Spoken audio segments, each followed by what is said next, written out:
Assalamualaikum! Kapag naririnig natin ang salitang Maranao, ano kaya ang pumapasok sa ating isipan? Ito ba ay kanilang pagkain, pater, dudol at palapa? O di kaya ay ang kanilang mga tirahan, turugan o mga disenyo, ukir? O di kaya ang tanyag na Lanao Lake? Alam nyo ba na ang kultura ng mga Maranao ay nabuo dahil sa geograpiyang kanilang ginagisnan? Tara at ating alamin.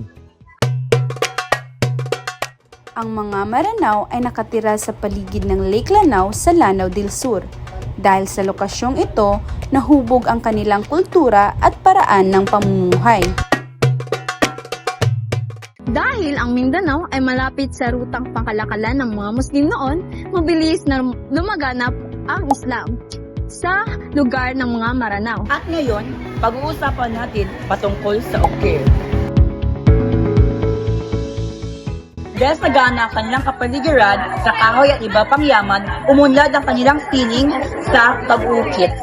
Sa pasahalimbawa ng kultura ng mga Maranao ay ang singkil at kulintang.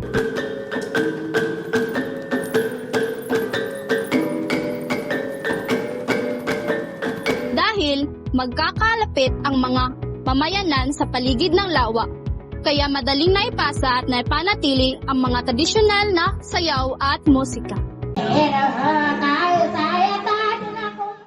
Darangan, dahil sa matibay na ugnayan ng mga komunidad, naipasa ang epikong ito sa pamamagitan ng pasalitang pagsasalaysay. Kabuhayan! Alam niyo ba na dahil sa Lake Lanao ay naging mahalaga ang pangingisda, habang nakapaligid na matabang lupa ay naging malaking tulong sa pagsasaka.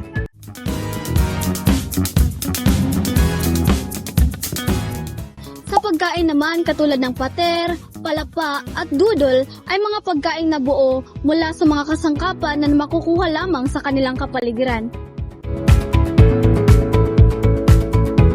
Sa Dialaga naman, dahil sa malalapit at matibay na komunidad, naging mahalagang kultura sa kanila ang paggalang sa pagitan ng pamilya sa pag-aasawa. Sa huli, ang heograpiya ng mga Maranao, lalo na ang kanilang paninirahan sa paligid ng Lake Lanao at ang lokasyon ng Mindanao sa mga rutang pangkalakalan noon ay naging malaking impluwensya sa kanilang relihiyon, pagkain, sining at tradisyon.